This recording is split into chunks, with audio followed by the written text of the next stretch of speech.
warar kala duwan ayaa ka soo baxaya deegaano hor leh oo al-shabaab ay kala wareegeen ciidanka dowladda federaalka ee Soomaaliya oo howlgal ka wada deegaano ka tirsan gobolka Hiiraan waxaana qayb ka ahaa gudoomiyaha gobolka Hiiraan Cali Jeyti Cismaan iyo sidoo kale ciidamo fara badan oo halkaas ka wada muddooyinkii dambe howlgallo lagu cadbtirayo kooxda al-shabaab oo ku dhuumalaysanaya deegaano hor leh oo ka tirsan gobolka Hiiraan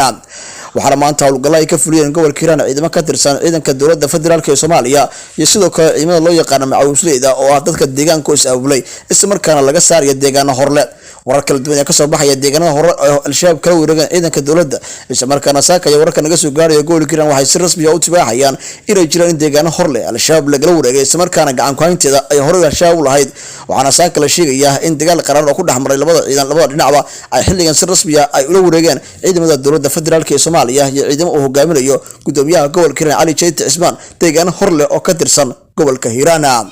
deegaan gobolka Hiiraan ayaa waxa kamid yahay deegaanada inta badan al-shabaab ay ku sugan yihiin isla markaana ay howlgallo ka fulinayaan waxaana gobolka Hiiraan uu kamid yahay deegaanada inta badan ay al-shabaab ku sugan yihiin waxaana muddooyinkii dambe halkaasi ay ka wadeen ciidanka dowladda federaalka ee Soomaaliya iyo ciidanka loo yaqaan macawisleyda in halkaasi al-shabaab laga saaro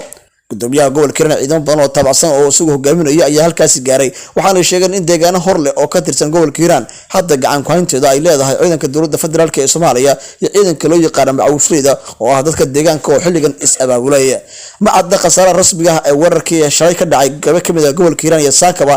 laba dhinac soo kala gaaray walow ay jiraan in dhimasho dhaawac laba dhinac ay soo gaareen qaybaha kala duwan ee bulshada ku dhaqan gobolka Hiiraan qaarkood ayaa maqlaya dhawaaq rasaas aad u xoogan oo ay deegaano ka tirsan isku adeegsanayo hubka noocyadiisa kala duwan isla markaana u dhaxeeya al-shabaab iyo sidoo kale dadka deegaanka iyo ciidanka dowladda oo garab iska helaya waxaana warar kala duwan ka soo baxayaan wararkaasi ee al-shabaab ay ku qaaday deegaanadaasi isla markaana si rasmi ah ciidanku ay sheegeen isla markiiba deegaanada badan oo ka tirsan gobolka Hiiraan ay soo weerareen al-shabaab gabi ahaanba ay ka saareen isla markaana ay kala wareegeen ciidanka loo yaqaan macawisleyda iyo sidoo kale ciidamo hogaaminaya gudoomiyaha gobolka Hiiraan Cali Jeyti Cismaan